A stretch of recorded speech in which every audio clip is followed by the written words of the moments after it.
سلام، به رادیو بیدار خوش آمدید. در این پادکست مطالب و نکات فناوری اطلاعات از کانادا ارائه می شود. با اپیزود 61 رادیو بیدار با شما هستیم.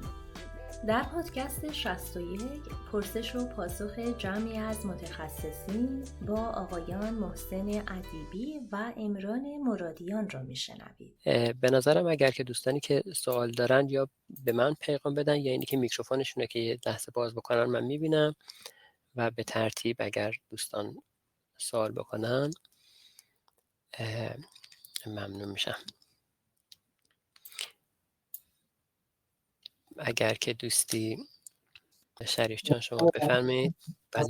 تشکر کنم از مطالب واقعا خیلی شسته رفته و نکات خیلی خوبی بود. مخصوصا من رشتم برنامه‌نویسیه و خیلی دوستان فیلد آیتی و همین پشتیبانی شبکه به من همیشه مراجعه میکنن. من خیلی خوشحالم که آقای عمران رو پیدا کردم، از بعد دیگه مستقیم بهشون ریفر میدیم برای کاریابی و تجربیاتشون.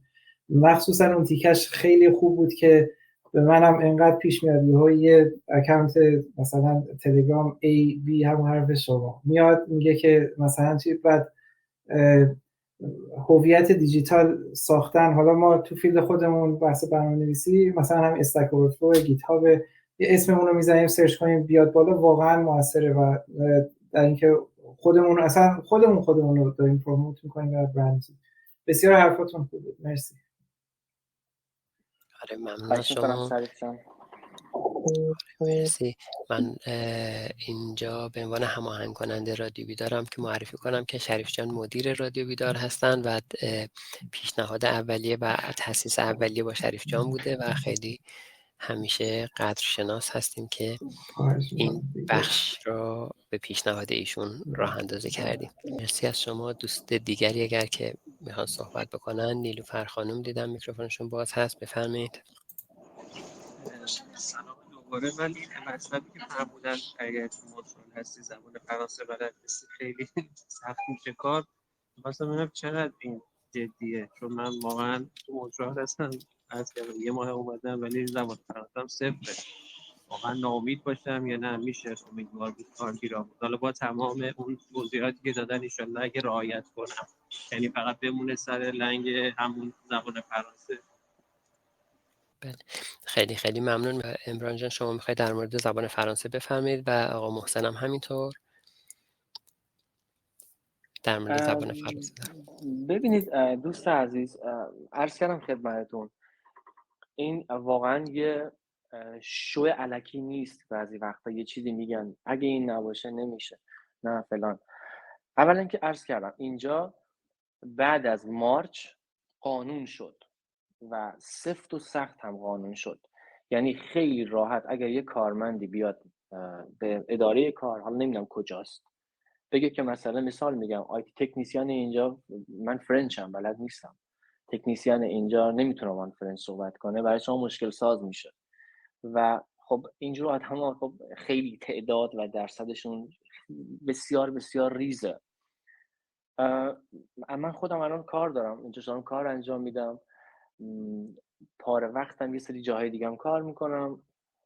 اگر فرنچ بلد بودم حقوق من بالای 200,000 تا بود. اینو بدون تعارف میگم. اگر من فرنچ بلد بودم خیلی راحت میتونستم حقوق 200,000 تا رو داشته باشم. ولی فرنچ بلد نیستی، بسیار کارتون سخته و باید خیلی بگردید، مگر اینکه برگردیم اون نکته اوله، انقدر سطح دانشت خوب باشه که شرکت کاورت کنه، اصلا بگه مهم نیست شما بیا کار من رو انجام بده، بازرس میخواد بیاد بده مرخصی میدم. همون کاری که با من کردم. من کارم خوب نیست، ساعت نمیکنم، خود بزرگی نیست، نمیکنم، من اصلا کارم خوب نیست، ولی خب میگم اگر واقعا بخواند میشه کاور کرد. شرکت‌های بزرگ قانون 100%، شرکت‌های میدرنج و کوچیک میتونید کار پیدا بکنید. مثال وقتی یه شرکتی مثل تلوس میگه من بایلینگوال میخوام، 100% شغل‌های تلوس و حالا این شرکت‌های بزرگ بل و 100 که نه 99%شون شغل‌های ریموتن. هر شغلی اسمش ریموت بود باید فرنچ بلد باشید. هر شغلی امکان جواب دادن به تلفن دارید باید فرنچ بلد باشید. مگر اینکه بگه تلوس بگه اوکی من برای مثلا قسمت مثال شرقی کانادا، مثال نمیدونم حالا یه جای دیگه نیاز به کارشناس فقط انگلیسی زبان دارم، توی رزومه باید نوشته باشه.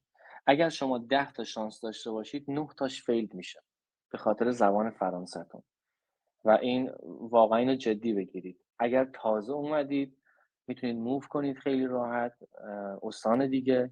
اگر توانشو دارید 3-4 ماه خوب خیلی سخت بگردید یه کار انگلیسی زبان پیدا بکنید، ولی در نهایت مونترال موندن فرنچ میخواد. ببخشید طولانی شد. خیلی ممنون. اگر که آقا محسن هم در مورد زبان فرانسه ادوایزی دارن بفرمایید، بعد بریم سراغ خانم الی و آقای رضا که سوالشون رو بپرسن. بله، من فقط در مورد زبان فرانسه بگم که این گاورمنت کبک، گاورمنت استانی کبک این فشار رو گذاشته در مورد زبان فرانسه، این یه واقعیته و درخواست عمومی کبکی‌ها هم هست در این مورد و خب خودتون میدونید چقدر این اواخر اذیت شدن و اذیت کردن، اذیت هم شدن، یعنی همه جوره این آزار بود دو طرفه، هم از نظر فرانسه زبان ها هم از طرف انگلیسی زبان ها. ولی فقط این نکته رو میخوام بگم، شرکت های بزرگ درسته، شرکت های بزرگ یه سری قوانین رو باید رعایت کنن 100% و اگر که یه وقت گزارشی برسه که افرادی هستن اونجا، تکنیسیان هایی هستن که فرانسه بلد نیستن و مشکل سازه، خب مسلما بازرس میفرستن و دردسر میشه. ولی شرکت های کوچیک یا شرکت های متوسط شاید بشه دوام پیدا کرد. حالا من حرفی که میخوام بزنم اینه که بچه‌هایی که الان چند سال اینجا هستن، 5 ساله 10 ساله من میشناسم که با انگلیسی اومدن، فرانسهشون خوب نیست، نه اینکه اصلا بلد نیستن، فرانسه رو یکم صحبت میکنن، ولی بله اگر بهشون شروع کنن به صحبت کردن سویچ میکنن روی انگلیسی، یعنی حتی که فرانسه هم باشون صحبت بکنن سویچ میکنن روی انگلیسی برای جواب دادن و راحت تر هستن. اینا تونستن اینجا دوام بیارن با زبان فرانسه، ولی شمایی که میخواین شروع بکنید با زبان انگلیسی دوام آوردن. شمایی که میخواین اینجا کار شروع بکنید الان با این وضعیتی که وجود داره یه مقدار فرانسه رو باید جدی‌تر بگیرید.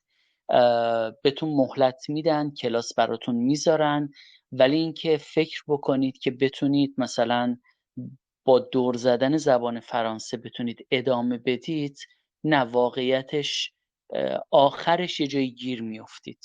حالا یه فردی امکان داره بگه من فعلا میخوام جاپام سفت بشه 2-3 سال میگذرونم بعدش میرم، ولی اگر به این فکر هستید که توی مونتریال و توی کبک بمونید برای کار کردن، آخرش باید زبان فرانسه را در حد ابتدایی و اینترمدییت متوسط باید یاد بگیرید.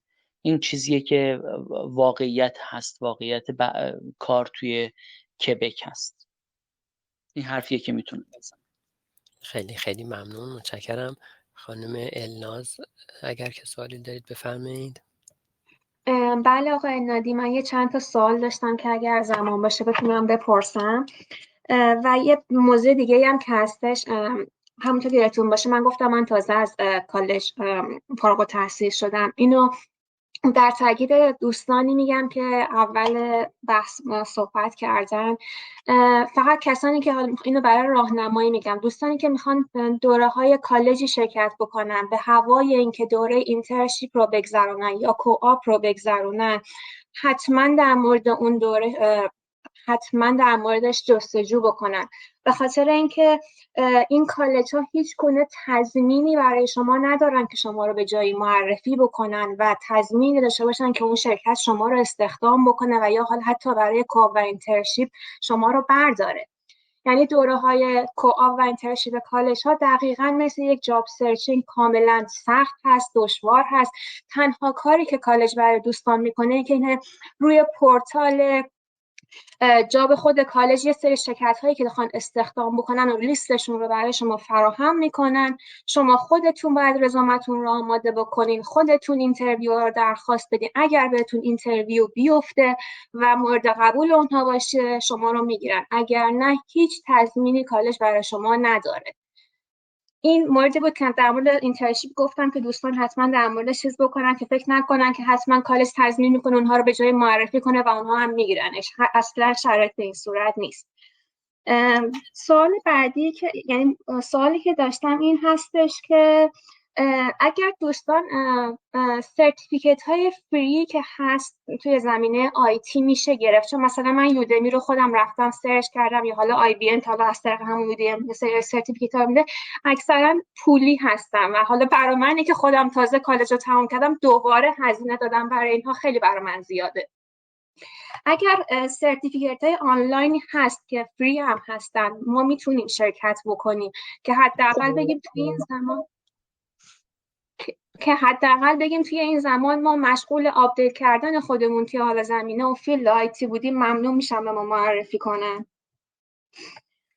و بله.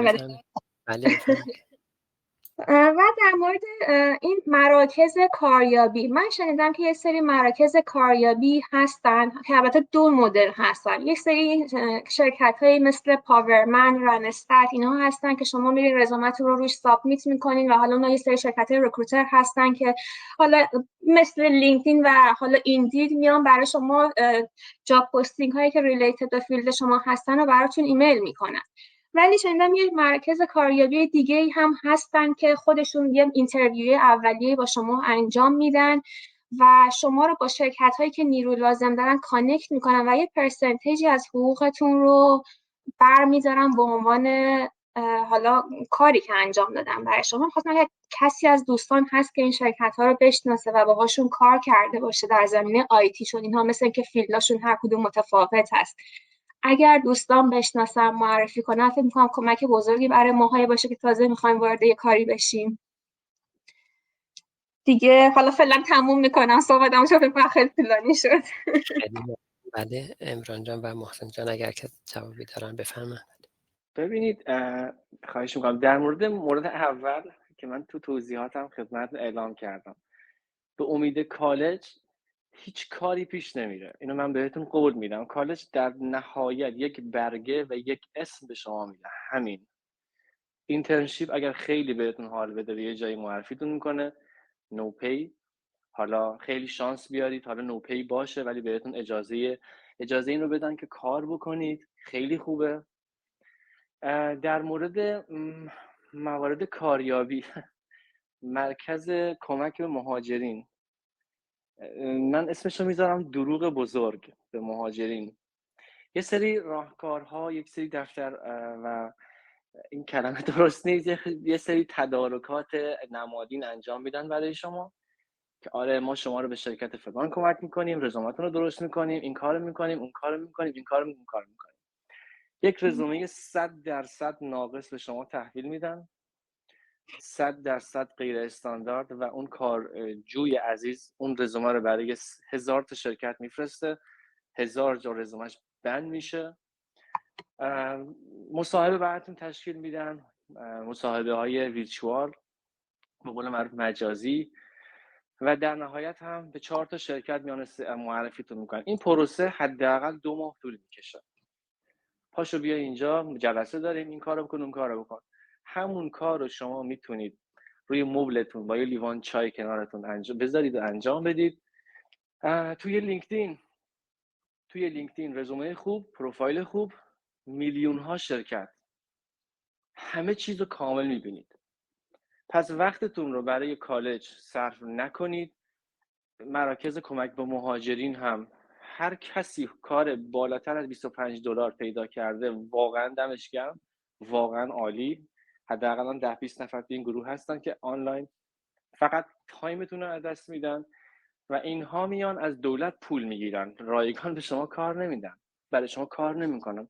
سر سال به دولت کبک میگه آقا من امسال 200 تا رزومه دادم، 200 تا نمیدونم کارجو رو براش تو اداره کار پرونده درست کردم، کاری که برای منم انجام داد. یعنی خودم هم رفتم این راه ها رو دارم میگم. نه یکی 4 تا من رفتم تو مونترال، 3 تاشون ایرانی بودن که اکثرا میشناسینشون، یکیشون هم که ایرانی نبود. من فقط پول اون اوبر رو از دست دادم، تایم از دست دادم و همین.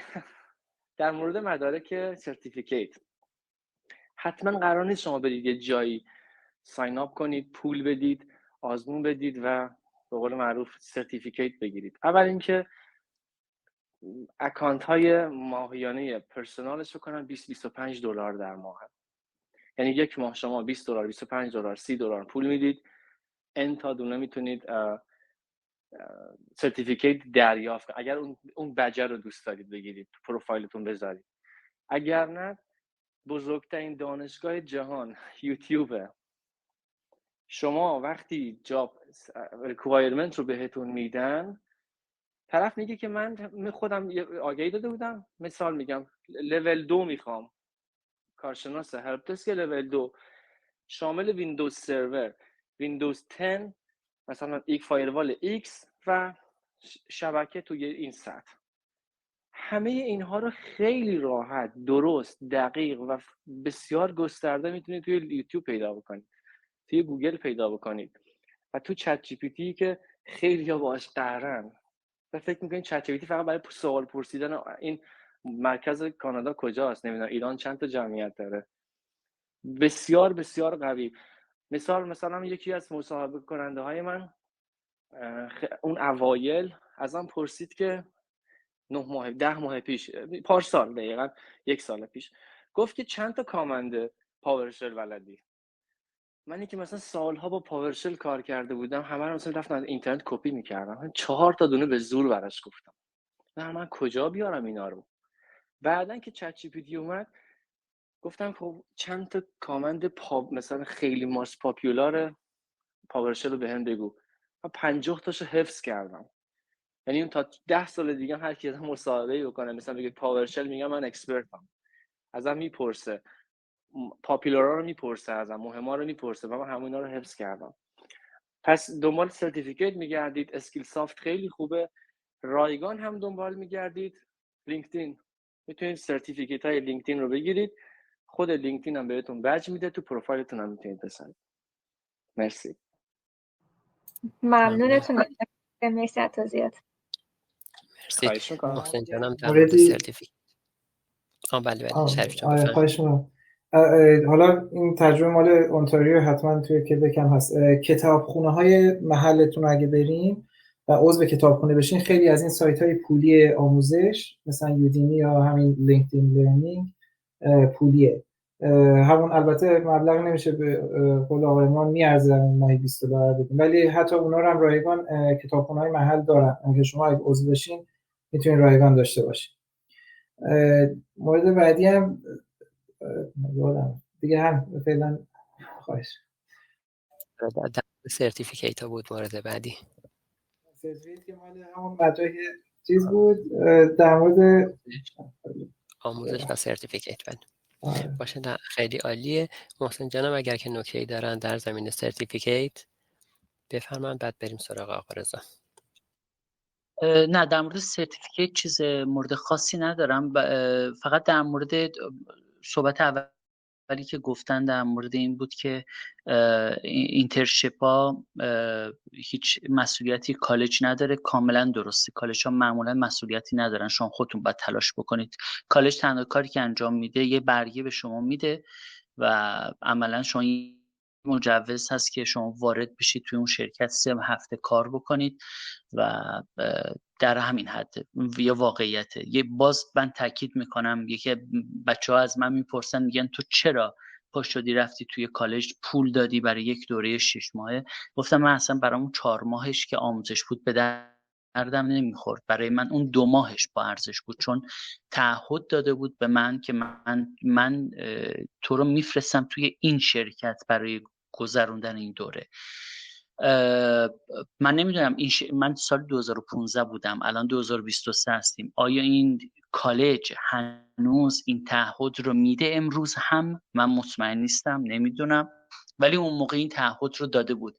نرسید که من استفادهش بکنم که به شما مهر تایید بدم و قسم بخورم که امروز هم این کار رو انجام میده، ولی ارزشش اون روز به این بود. و یعنی منم میدونستم که اینترنشیپ ها خیلی جدی نیستم، اونم 3 هفته‌ای که واقعا چیز خاصی نیست، فقط واقعا به عنوان این که بود که حرکت شروع باشه.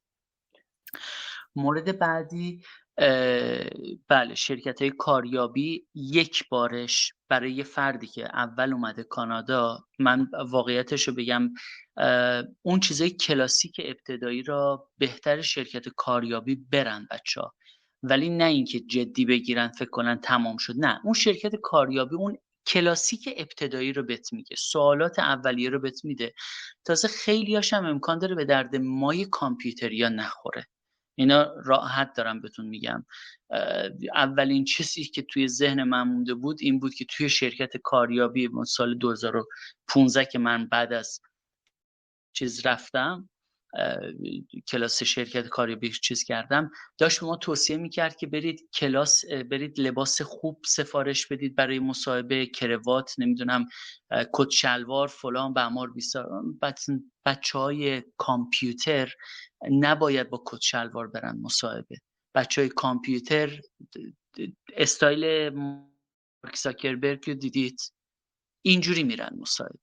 یعنی تو بعضی از اون توصیه هم حتی به درد برعکسه، یعنی ضد چیز هست، ولی به نظرم یک بار رفتنش میارزه. بچه‌ها برن یک دور این حرفا رو بشنون، سوالای کلاسیک مصاحبه رو بدونن، ولی این بسم الله است. نگن تماما کاریابی رفتم چرا کار پیدا نکردم. نه، کاریابی رفتی، این بسم الله است.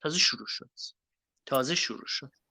ببخشید من یه مورد هم ببخشید عمران جان بفهمید. بله عذرخواهی میکنم، ببخشید. این مورد کاریابی ها واقعا بحث داغیه، چون کسی که میاد با 1000 تا امید و آرزو میره، او چه خوب یه هموطن ایرانی اینجا نشسته، چقدر دلسوزه، چقدر خوبه. و ایشون آقای مهندس درست گفتن، بیسیک ها رو میگن، ولی خب بیسیک های اینا با بیسیک هایی که الان شما خودتون توی اینترنت جای معتبر میتونید پیدا بکنید، زمین تا آسمون فرق داره. استانداردهای اینها برای 10 سال پیش حداقل استاندارد شما میتونید توی خیلی وبسایت های خوب و قوی پیدا بکنید. استانداردهای روز، سوالهای روز دیگه ازتون نمیپرسه رنگ مورد علاقتون چیه، نمیپرسه که اخلاق وقتی که بیکاری چی کار میکنی، ورزش مورد علاقت چیه. سوالهایی که واقعا اینا توی سیستم های سوالهای منابع انسانی 15 سال پیش بود که وقت بیکاری چی کار میکنی.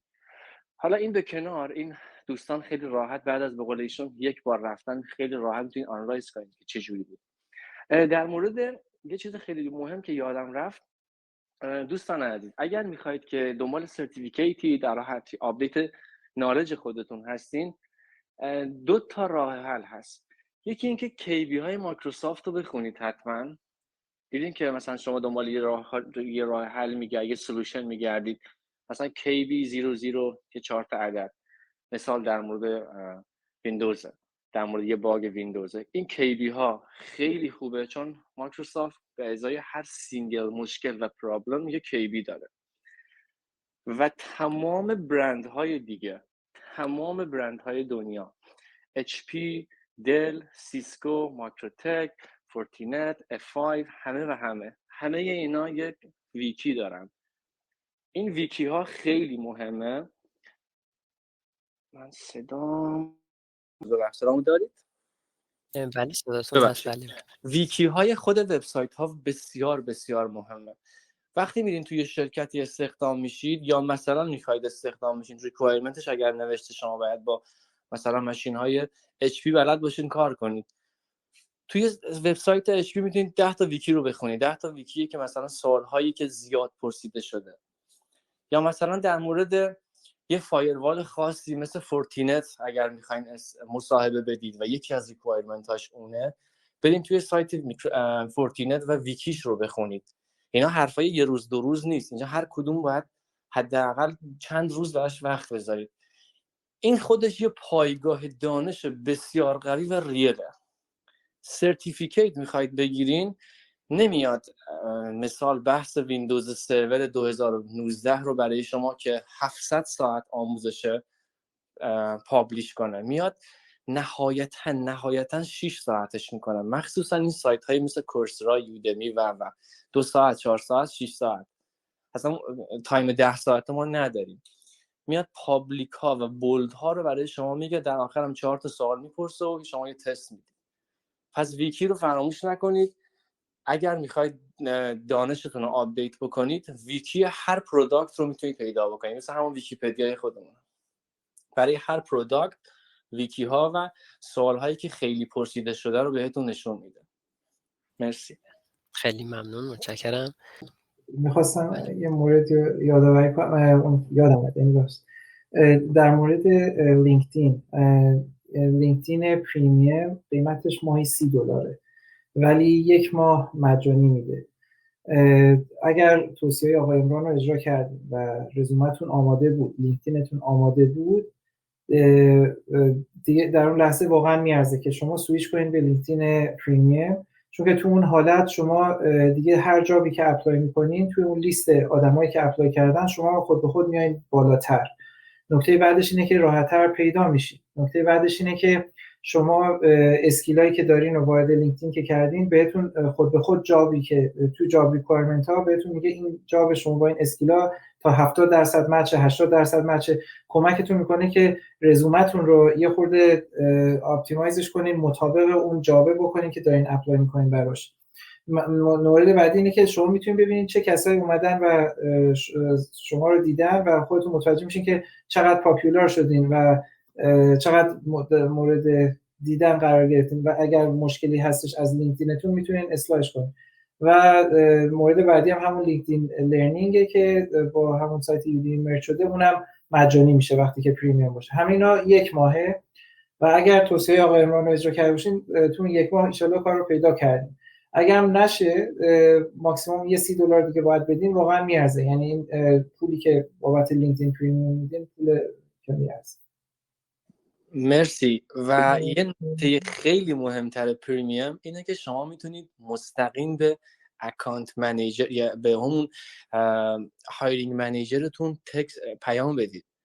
این خیلی مهمه. حالت عادی شما نمیتونید به هر کسی دیگه، یعنی باز میشه این لاکش باز میشه، به هر کسی مستقیم دیگه میتونید پیغام بدین، از جمله اون، از جمله ریکروترها، از جمله خود شرکتایی که دارن جاب دنبال جاب و شما خیلی خود به خود موقعیت کاریابیتون بهتر میشه. درست 30 روز رایگانه و وقتی یه رزومه میخواید بفرستین برای یه شغل، خودکار بهتون نشون میده، میگه این رزومه شما مثلا 65% با این جاب ریکوایرمنت کامپتیبله، اینا رو اضافه کن، تیک سبز نخورده. شما برمیگردی میگی که خب مثلا من اکتیو دایرکتوری رو ننوشته بودم اصلا، یکی از اینا همینه، میام مینویسم میبینم که زده مثلا 95% کامپتیبله.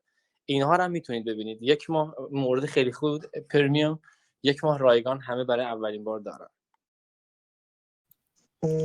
خیلی خیلی ممنون. حالا تجربه خودم من مثلا 3-4 سال پیش یه بار دنبال کار بودم، از رایگانش استفاده کردم که تموم شد، دوباره پارسال دنبال کار بودم، گفتش که شما چند وقت نیومدی بیا دوباره. من دوباره رایگانش استفاده کردم، یعنی هر 3-4 سال یه بار دوباره بهتون رایگان، یعنی باز میتونید و بسته به کردیت داره دیگه، کردیت کارت ها میخواد قبلش. بله، برای ثبت نام کردن از یک کردیت کارت باید استفاده بشه. خیلی ممنون. امیر جان بله بفرمایید. ببخشید من امشب خیلی سوال کردم. پیرو صحبت آقا عمران و آقای شریف، من الان این مشکلی که دارم همونطور که اول گفتم واسه 2 تا انگار حوزه کاری میخوام اپلای کنم، یکی آیتی ادمنستریتور و دومی هم SQL دیولپر. سوالی که دارم اینه، طبق صحبتایی که آقا عمران کردن که الان من خودم به همین روش دارم پیش میرم، یعنی دقیقاً میرم اون اسکیلایی که میخوان رو نگاه میکنم، تو رزومه‌ای که میخوام براشون تو سایت آپلود بکنم میرم این رو آپدیت میکنم و اون اسکیلایی که نداشتم یا فراموش کرده بودم رو آپدیت میکنم تو اون فایل میفرستم. ولی سوال اصلیم اینه، یکی این که خود پروفایل رو هم شما دارید اسکیلاتون رو اضافه میکنید و وقتی تو خود لینکدین داره نشون میده بهتون که مثلا چه تعدادیش مچه، چه تعدادیش شما نداری، اونجا هم باید هی برم پروفایل لینکدینم رو آپدیت کنم یا نه؟ چون یکم همچین غیر منطقیه، یعنی چون هی هر لحظه من انگار باید این آپدیت بکنم لینکدین رو، که فکر میکنم انگار این کار منطقی نیست. یکی اینو پاسخ بدن. یکی هم که همین که گفتم 2 تا شغل رو میخوام، یعنی برم 2 تا اکانت بسازم یا نه؟ اینو چه توصیه‌ای دارن؟ چون 2 تا حوزه کاری مختلفه. ممنون میشم اگه پاسخ بدن. در مورد اولتون که این یه خورده سواله، خب ماشاءالله خیلی پس دانشتون باید گسترده باشه که اگر میخواین سمت ادمنستریتور بیایید و یا سافتور یا همون برنامه نویسی، خب 2 تا دقیقاً دست چپ و راست کاملا و 2 تا دنیای متفاوته. یعنی من یکی میگم که هیچ سنخیتی با هم نداره، کردم 2 تا دنیای متفاوته، 2 تا رشته متفاوت نیست و باید واقعا خودتون اول بسنجید ببینید که اول اینکه 2 تا پروفایل به شدت کار اشتباهیه، به شدت، چون به هر حال شما میتونید با 2 تا اسم ولی اون کانفیوزه به وجود میاد دیگه برای اون کسی که دنبال شما میگرده و قطعا شما رو میبینه. ببینید که واقعا کدوم وری هستید، ادمنستریتورید یا نه بخش دیولپینگ و حالا سافتور و برنامه نویسی. و مورد بعدی هم شما نیازی نیست که پروفایل لینکدین رو تغییر بدید. وقتی برای یک جاب شما اپلای میکنید پروفایل نمیره. وقتی دارید جاب رو باز میکنید اپلای میکنید، یه اتفاق جدیدی که افتاده نسبت به 2 سال پیش همون موقع نکست اپلای تموم میشد. الان اون روش برداشته شده. چرا؟ به خاطر اون اسپم کردن جابی که توسط یه کمپانی پابلیش میشد. مثال خیلی هم میومدن اسپم میکردن، مثلا 10,000 تا پروفایل لینکدین رو درست میکردن و برای اون جاب 10,000 بار ریکوست فرستاده میشد، حالا به هر دلیلی.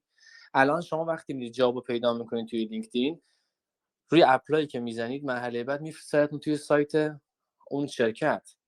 یعنی تقریبا 90% اینجوری شدن.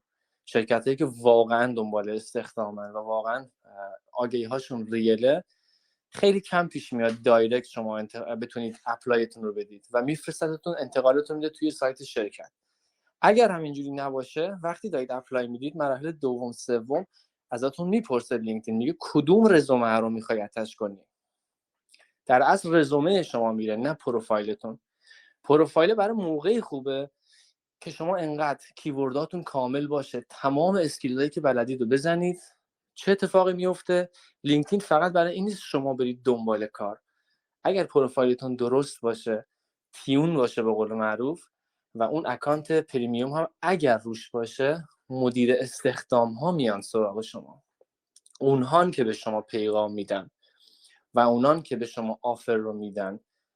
ریکرویتر ها که میان به شما این آفر رو میدن که آره یه جاب هست میخوای اینجوریه، اینترستی یا نیستی، اینترست هستی یا نیستی. پس لینکدین یک بار برای همیشه آپدیت و هر روز آپدیت تر، کاملا کلیر در مورد اکسپریانس هایی که کار کردید. خیلی مهمه. طرف زده که آیتی ادمنستریتور شرکت تسلا مثلا 2010 تا 2012. خب باشه، چیکار کردی اونجا؟ چی کار کردی دقیقاً؟ چه اسکیلزایی اونجا کار کردی؟ 2 خط حداقل کامل روزنامه‌وار خوب با دیتیل ریز بنویسید. من اونجا چه کاری دقیقاً انجام دادم، با چه تولز ها و چه اسکیلز های کار کردم. این یک بار برای همیشه شما اینو بیلد میکنید.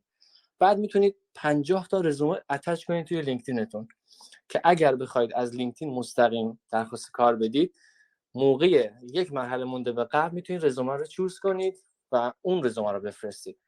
ولی خیلی هاشون عرض کردم شما رو میفرسته تو سایت کمپانی و اونجا باید یه فرم رو پر بکنید. بعضی وقتا میگه که از لینکدین جنریت کنم یا از فایل رزومت، که شما باید از فایل رزومتون جنریت بکنید. کار اشتباهیه که از لینکدین بخواد جنریت بکنه. مرسی. خیلی ممنون، تشکر. آقا محسن اگر که در این مورد نظری دارن بفرمایند. که من یه مورد بگم. شما سوال کردن در مورد SQL developer، یعنی با دیتابیس بخوان کوئری بنویسن. این توی دنیای برنامه نویسی دیگه امروز جایی نداره. یعنی من شاید به عنوان یک برنامه نویس .NET یا برنامه نویس جاوا یا PHP در کنار کارم کوئری هم بنویسم SQL، ولی به این عنوان که من بیام بگم من کوئری نویس هستم، SQL دیولپر هستم، این امروز واقعیتش جایی نداره. شما اگر بین این و ادمینستریتور دارین دنبالش میگردین، من به شما بگم که برید سراغ ادمینستریتور، نیایید طرف SQL دیولپر. امروز برنامه‌ای که از امروز به بعد دارن نوشته میشن، از امروز یا از چند سال گذشته، از سال من دقیق‌تر بهتون بگم از 2015 به این طرف، با چیزی به اسم انتیتی فریمورک کاملا نیاز به کوئری رو از بین بردن و دیگه کسی با دیتابیس و SQL، اون زبان SQL کار نمیکنه. منم اگر دارم کار میکنم واقعا روی سیستم‌های لگیسی داریم کار میکنیم، سیستمایی که از سال 2009 دارن کار میکنن، اون روز نوشته شدن و خب توشون SQL به کار رفته و دیگه نتونستن آپدیتش کنن یا نمیصرفید آپدیتش بکنن. اگه امروز میخواین انتخاب کنید که به این سمت بیاید، من به شما میگم SQL دیولپر معنی به اون شکل واقعیتش نداره. اجازه بدید خانم الیس سوالشون رو بپرسن، بعد امیر جان مجدد در خدمتشون هستیم. ممنونم، مرسی. سوال من یه خورده مرتبط هست با همین دوستان اخیری که صحبت کردن. خب ما به عنوان بچهای آیتی یه سری هممون یه سری نالج های تو بخش سخت افزاری داریم، یه بخش نالج های تو بخش نرم افزاری داریم. من می‌خواستم ببینم منی که دارم توی بخش سخت افزاری کار میکنم، حتی اون بیسیک نالج هامو برای رزومه‌ای که دارم میفرستم برای سخت افزاری ذکر بکنم یا اینکه نه؟ چون یه سری از دوستان میگن ذکر کن، چون ممکنه توی سرچ حالا این موتور جستجوها بالا بیاد، حالا که تو اسکیلز بیشتر داشته باشی چه بهتر. ولی از طرف خودم نگاه میکنم که اوکی، مثلا به عنوان مثال کوئری نوشتن SQL یا مونگودیبی یا حالا هر چیز دیگه واقعا یه چیز بی ربطیه برای کسی که میخواد کار بیگینر آیتی تکنیشین بکنه. من واقعا این برام سواله که بعد چی کار بکنم این رو. بله عمران جان اگر که میتونید در این مورد جواب بدید و آقا محسن همینطور. این رو بنویسید، اگر که مهارت کار با SQL رو دارید این رو بنویسید، این مشکلی نداره، مسئله نداره. چی میگن، تضادی با اون رزومه‌ای که دارید میفرستید و تقاضایی که دارید میکنید مشکلی نداره، چون شما بالاخره به عنوان یک آیتی کار یک زمانی احتیاج پیدا میکنید که یه کوئری هم بنویسید برای کارتون، یه سری اطلاعات در بیارید، سرچ بکنید اینا. من چرا این حرف رو زدم؟ به خاطر اینکه گفتن بین دو پروفایل حق انتخاب دارن و میخوان روی دو تا پروفایل برن جلو. من SQL دیولپر به عنوان یک پروفایل من چیز جالبی امید بخش نمیبینمش، متوجه هستید؟ ولی اگر به عنوان کسی که من یه مهارتیه که دارم، بله این هیچ مشکلی نداره، من مشکلی باش ندارم، اینو اضافه کنید و بگید. نقطه منفی هم حساب نمیشه، نکته مثبت هم حساب میشه براتون. خیلی ممنونم، مرسی. در مورد این موردی که فرمودید، اسکیلز رو چی رو میتونم برای چه شغلی توی رزومم بذارم، ببینید این خیلی نکته ظریف و حساسیه. اگر استخدام کننده متوجه بشه که شما به صورت خوشه‌ای رفتید دنبال آیتی و اون دنبال اون تخصص، قطعاً میتونه شما رو رد کنه. بچه‌ها اینجا مثل ایران نیست. ایران یه آگهی کامپیوتر میدادن، مینوشتن که مثلا ما یک تکنیسین، مثال میگم، شبکه میخوایم، بعد فتوشاپ هم بلد باشه، یا مثلا طراحی وبسایت هم بلد باشه. من هنوزم آگهی هاش هست، خودتون هم میتونید ببینید. طرف مثلا آگهی داده که من تکنیسین شبکه میخوام، کار با فتوشاپ، کار با PHP، نمیدونم کار با جاوا، این دو داستان ها. ولی اینجا حالتش خوشه‌ای اصلا جواب نمیده. آقای مهندس درست فرمودن، اگر بی ربط نیست و اگر واقعا مثال اسکیول سرور خیلی دانش خوبیه، چیزی که من هر روز توی شبکم با تکنیسیان هامون و خود من همیشه کار میکنم. چون یه بخشی از شبکه است و خیلی وقتا از مشکل برمیخوره. از بخش مثال از بابت اسکیول سرور یه اتفاقی میفته، مثال یه جاب بکاپ فیل شده و من باید بتونم یه جاب بکاپ دوم یا ثانویه بسازم توی اسکیول سرور. خیلی بده که بگم بلد نیستم، ولی که مثلا من بیام بگم که خب آیتی ادمنستریتورم، مثال نمیدونم یه بحثی توی برنامه نویسی، مثال میگم به آپاچی هم بلدم انجام بدم. درسته یه دانش خیلی خوبیه ولی رزومه خودم رو خراب میکنم، چون آپاچی به درد من آیتی ادمنستریتور نمیخوره اصلا. من 16 سال کارم اینه، یک بار هم نه بهش برخورد کردم، نه اصلا میدونم اون توش چی هست، نمیدونم چیکار میکنه. پس خیلی دقت کنید چی رو داخل رزومه میذارید. خیلی خوبه که هوشمندانه انتخاب بشه. نگاه کنید به عنوان یک کسی که توی یک شرکت آیتی داره کار میکنه ممکنه چه سوالاتی از من بپرسن. این خیلی مهمه. میتونید یکی از گزینه‌ها یه پیشنهاد هم هست که اکثر آیتی ادمنستریتورهای عزیزی که الان میگن من تو ایران آیتی ادمنستریتور بودم و بلدم، میتونید بنویسید که من مثلا نصب و اینستال کردن نرم افزارهای اکانتینگ رو بلدم. حالا 4 تا نرم افزارم بلد باشید نام ببرید، مثل سیج، مثل مایسیس که اینجا خیلی بزرگ دارن در حیطه بسیار بزرگ کار میکنن، مثل همون هلویی که تو ایران بود.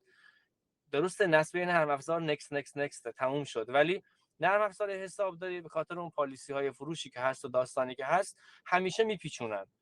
و اگر شما بنویسید که مثلا من نصب نرم افزارهای اکانتینگ رو یا مثلا ایمپلمنت کردن نرم افزارهای اکانتینگ رو بلدم، ترابل شوتش رو بلدم، این یه نکته خیلی قوی براتون در نظر گرفته میشه.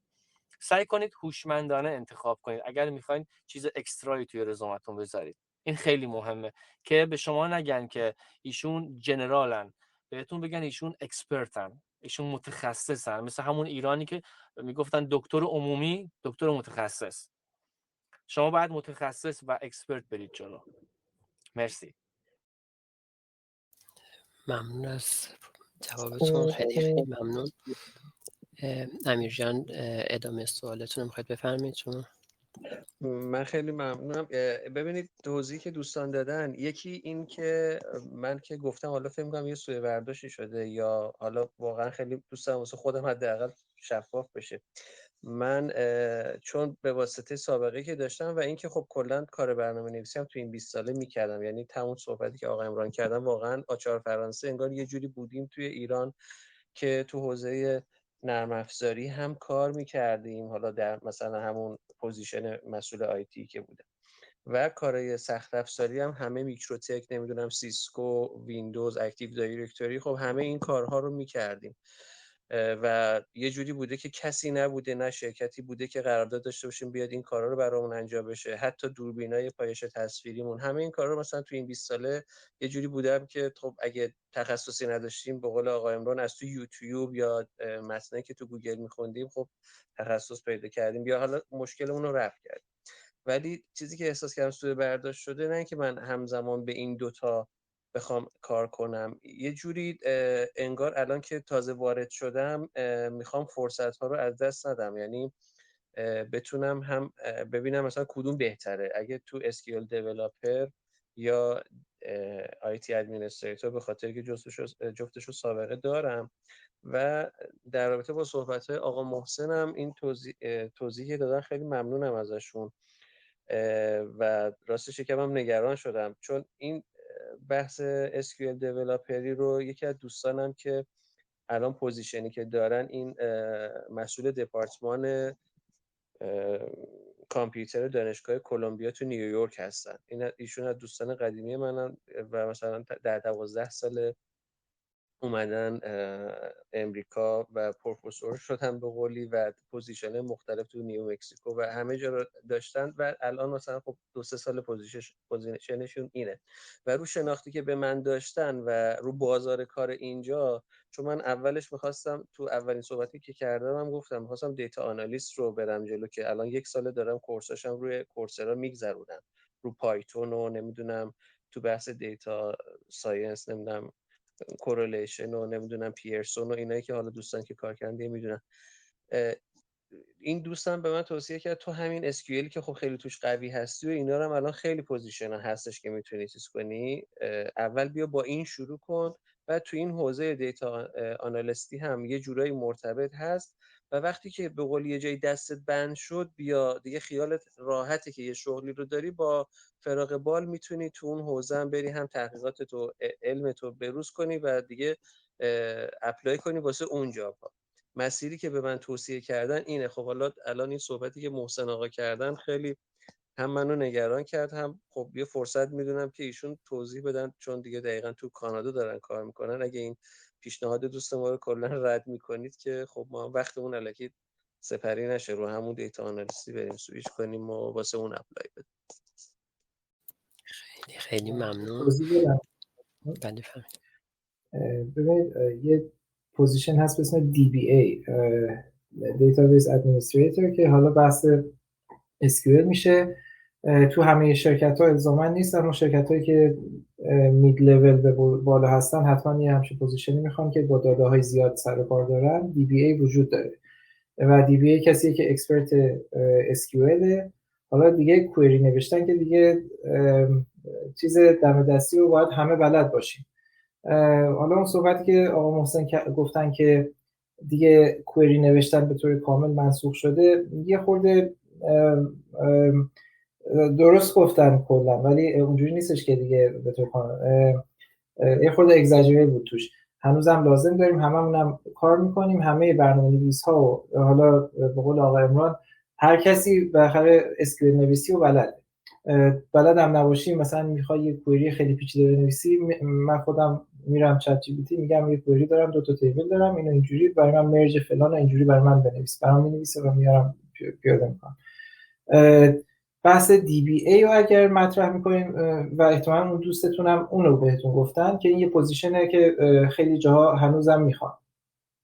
اما اگر بحث ورود به بحث دیتا ساینتیست و دیتا ساینتیست شدن که یک مسیره و کار یه شب و دو شب نیست، همون باز ریفر میدم به حرف آقای عمران، خیلی خوب گفتن که بله پول توشه، بله پوزیشن خیلی خوبیه، اما کی به اون مقام میرسه، کی میتونه چیز کنه؟ کار یه شب رسیدن به اونجا نیست. باید مثل فوتبالیستا که از زمینهای خاکیشون میکنن، شما با جاوای بسیار پایین و جونیور لول وارد بشین، با ساعتی همون $20 شروع کنین که بعد بتونین مید لول بشین، بعد بتونین سینیور بشین که برسین به حقوقای ساعتی $100 $200. خیلی ممنون. خواهی میکنم من یک توضیح بدم. همه استادن ولی یک فرق خیلی زیادی هست بین دیتا آنالیست و دیتا ساینتیست. یعنی دیتا آنالیست خیلی به قول شما اون لول های ابتدایی و انگار یه جورایی داده رو تحلیل میکنه، یک نالجی از اون داده به دست میاره، ولی دیتا ساینتیست خیلی خیلی لول های بالاتریه. یعنی من به قولی همون ابتدایی و اون انتری لول دیتا آنالیست رو دنبالش هستن. دوستانی که میخوان دیتا ساینتیست بشن، خب من فعلا من اسمم دیتا ساینتیست و از این حقوقای بالا رو من میگیرم مثلا، اما زندگی نخواهید داشت. یعنی اینقدر دنبال این میخوایم بیاین، یه رقابت فوق العاده عجیب غریبی تو این داشته است. یعنی فوق العاده. و حرف دوستان که فهمیدن دیتا آنالیست و دیتا ساینتیست الان وحشتناک کار سخت. الان در سال 2023 خیلی خیلی رقابت توش بالاست. همین رو من بهتون بگم، خود من اگه میتونستم الان میومدم بیرون، چون رقابتش وحشتناک بالاست. یعنی موافق تصورتون بالاست و بله حقوقش هم از اوریج بقیه رشته‌ها الان بالاتره، اما بعدا ما خبر نداریم چی میشه. اما اینطوری هم نیست که کار خیلی راحت پیدا کنید، نه. یه کار که باز میشه هزاران نفر درخواست میدن، بسیار آدمای قوی هندی هستن و چت جی پی تی هم کارو سخت‌تر و سخت‌تر کرده. حالا اگه دوست دارید خیلی بدونید، به قول آقای نادی یه ویدیو من جدیداً دادم بیرون درباره LLM ها صحبت کردن که ببینید کارو چقدر وحشتناک کرد. خیلی ممنون. همین. خیلی ممنون از شما، خیلی ممنون از همگی. چون به ساعت 11 هستیم به نظرم دیگه خیلی دیر وقت شده. من از دوستانی که میخوان تشریف ببرن که خداحافظی بکنیم و خیلی ممنون که وقت گذاشتن، مخصوصا آقای محسن و آقای عمران برای جلسه امشب. من هستم، البته جلسه رو الان ضبطش رو قطع میکنم، ولی از دوستان که میخوان تشریف ببرن خداحافظی میکنیم. خیلی ممنون. ولی دوستانی که میخوان که تشریف داشته باشن میتونیم که بعد با هم صحبت بکنیم. خداحافظ همگی. با تشکر که شنونده رادیو بیدار بودید. رادیو بیدار رو میتوانید در شبکه‌های اجتماعی با جستجوی bidar.ca پیدا کنید و همچنین وبسایت bidar.ca را ببینید.